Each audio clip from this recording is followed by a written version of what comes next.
It's party time! Viva Pinata, filled with fun. Filled with fun! Don't be enjoying them. Viva Pinata, filled with fun. Filled with fun! Viva Pinata, don't be enjoying them. Carl and Damon here from Brrraains A Head-Banging Life, gbhblofficial.com for short, and we're here. We're here. It is episode 26 of season 1, the finale of season 1. Viva Pinata. 2 segments as always. My Sweet Sour's $6 Million Pinata aired November 10th, 2007. And it is a relief to be here. Don't get me wrong, folks. You know we've got season 2 to cover. You know there's another 26 episodes. So another 52 segments to cover. So, yeah, we're not doing that straight away. We'll tell you now that when this one ends, we're going to switch to a different show for a little while. Give ourselves a break, refresh ourselves, and not put ourselves through what I expect to be mostly the same. Yeah. Now, you can actually tell us, because you accidentally went ahead and watched a couple of season 2. Is it different? Nope. The exact same crap. Segment 1, My Sweet Sours. Franklin, Paulie and Fergie are walking back to the latter's home as he is the final plant he needs to make his garden perfect. Alas, it has been wrecked by a load of sours. Pester is watching on a monitor for some reason. Randomly decided to watch them. And complaining about the sours and how they are his worst invention. I was intrigued. So, okay, what's that mean?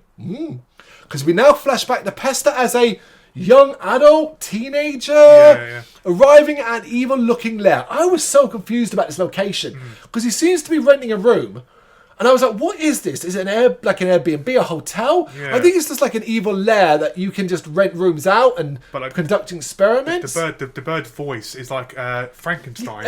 Eagle. That's an eagle. Yeah. But he's clearly controlling it because he kicks Pester out at the end. Yeah. Didn't really get it. Because Pester was shown to his room by the caretaker Boris after meeting a group of ruffians. Before Boris leaves, he is told by Boris that he can't make any devious plans to take over Pinata Island and steal all the candy. That shocks Pester's like, what? But it's just a joke. I laughed too. Yeah. I laughed stupidly. I was like, oh. His maniacal laugh is heard by Fergie and Paulie on Pinata Island, because apparently this is quite close to it. And they hope the new resident isn't planning to take over Pinata Island and steal all the candy. Again, I laughed. Because it's the way they say all the things that are exactly what happens. Exactly, yeah. Or supposed to happen. In his room, Pester tries to come up with a plan, but struggles. He eats a piece of candy, but is disgusted by it as it's sour. Hey, I like sour sweets. I do. So do I. This gives him the idea of creating pinatas that have sour candy inside them. He will then get them to blend in with the normal pinatas and be sent to parties. Once at parties, the kids will hate the sour candy and then pinatas won't be requested anymore. Pinata Central will close down. The pinatas won't have anything to do, get fat and lazy, and be easy for him to capture. I stood up. I stood up on my chair while watching this and just applauded what I thought was the best plan I'd heard. It's a proper villain plan. It's a plan. There's a beginning, middle, and end, and I could see it all working. Yep. Oh, and there is one flaw. Some kids like sour candy. Yeah. But yeah, if it's really sharp and horrible, bitter, this could work. Yep. Pester. He's interrupted, though, by ruffians who want him to party with them several times as he attempts to create a sour pinata. They keep coming along and they want to hang out with him. He doesn't want to hang out with them. Each time he sends them away and they go away despondent and disappointed. Eventually, a delivery from his mother seems to be what he needs. All through the night, his evil laughter keeps the pinatas on the island awake. This was good. I was enjoying this. Yeah, he's good, yeah. Intrigued by what he's doing, the ruffians have climbed above his room, but one ends up falling into the cauldron and Pester isn't looking. So it's like, okay. Believing his work is complete, Pester is happy to see sours emerge and that the candy is very sour. He then sends his sours out into the world, believing his plan is going to work. We obviously know something's gone wrong because a ruffian fell into it. Yep. We then see the sours arriving as the pinatas are enjoying a New Year's Eve party. An announcement stops the party and everyone sees the sours wrecking their gardens.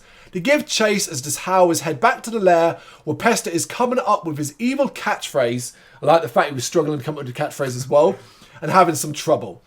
Here he realises that a ruffian is missing and the others point to the cauldron saying like he's in there. Looking inside, Pester, and I was like, what the fuck? Sees the remains of the ruffian. Like, it's just its shell, and I was like, oh, it died. It's like acid, man. But Like, it melted him. Oh, and I was like, that's the darkest the show's been. Mm-hmm. But he does figure Pester, it shouldn't matter. He's wrong, though, as the Sours are back and attack him. So basically, they got infused with the ruffian's uncontrollable behaviour.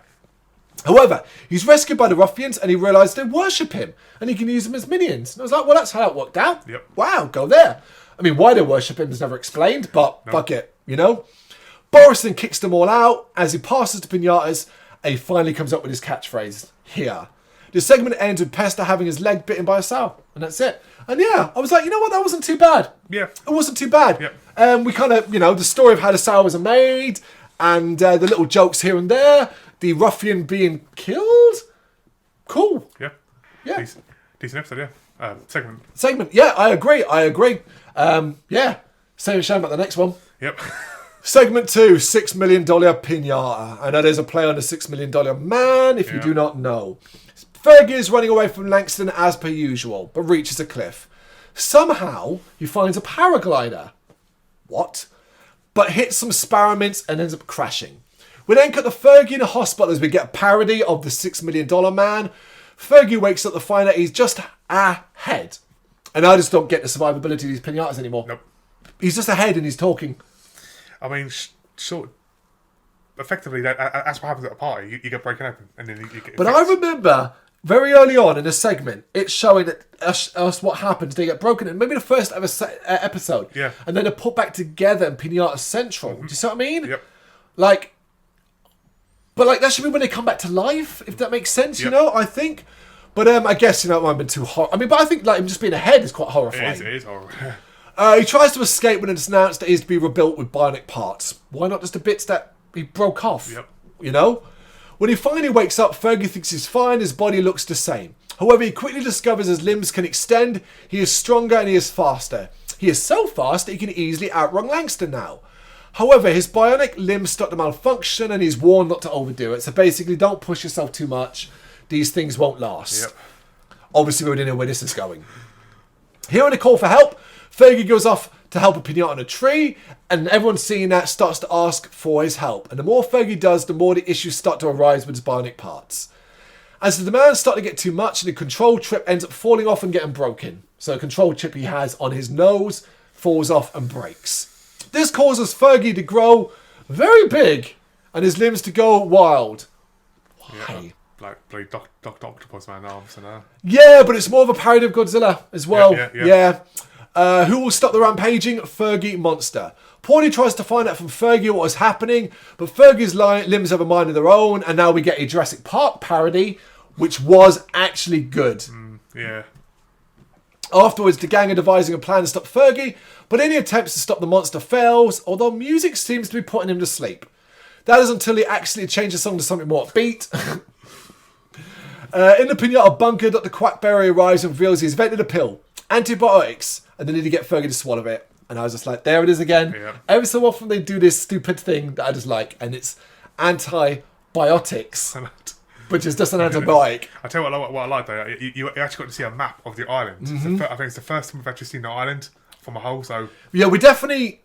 Being 26 episodes in, I get it now a lot more. Yeah. I can picture the beach, I can picture the home, I can work out where it is. Like, it curves round, you got the jungle one side, the desert the other. Yep. You know, like, it all kind of makes sense. Les draws up a plan that involves shooting Quackberry from a cannon where he can throw the pill into his mouth. Of course, no one understands him, and Quackberry comes up with the same plan. At least they're consistent with that joke. Yeah. Using the Cannatana, they complete their plan, which turns out to be a bomb that blows up all of Fergie except his head.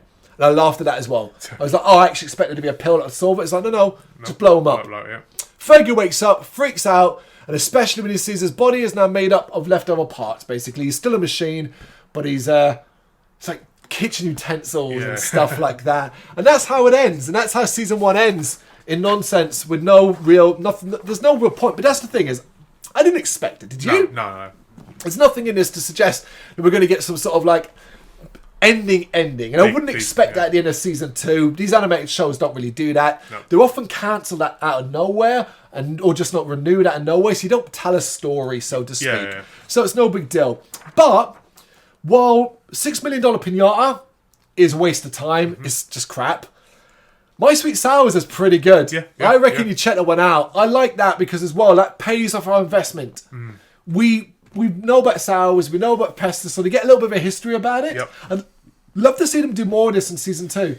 Yeah. Going back to past things and showing how things worked. I mean, over the I mean, we always question whether or not these were like standalone or going along, but every now and then we get an episode where it's like it tells a story. Yeah. So is it a standalone or Yeah, we don't really know the details, unfortunately, about when they were being produced and when they were being. Like, we know when they're being released, but produced and written and stuff like that.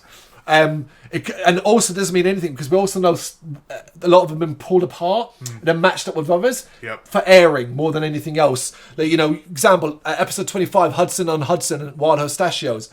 Clearly, you put the two together because it was about Hudson. Yeah. That kind Exactly, of thing. yeah. But it could have ended worse. Thanks to My Sweet Sours, I was like, okay, at least it's done.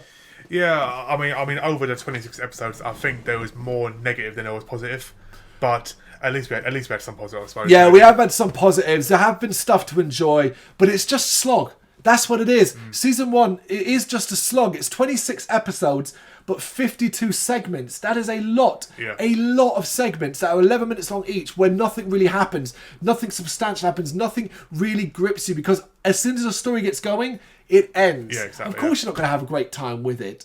I can see a lot of it being entertaining for children and stuff like that, but we've also heavily criticised the mixed messaging it often does, and the fact that sometimes it winks at us, as if like, and then I struggle to wonder what age group it's aimed at. Yeah, exactly. Yeah, indeed. There you go. That is season 1. That was episode 26, My Sweet Sours and $6 Million Pinata. You got any thoughts on it or season 1 overall? Let us know in the comments. Thank you very much for watching. If you'd like to see more content like this, please consider hitting the subscribe button. It is gratefully appreciated. You can find us over at gbhbl.com, our full website where reviews, news and so much more goes up daily. We're also on all social media platforms, Facebook, Instagram, Twitter, Threads, at gbhbl. Just search for gbhbl and you will find us out there. We also have merchandise on sale. You can access the shop via the website.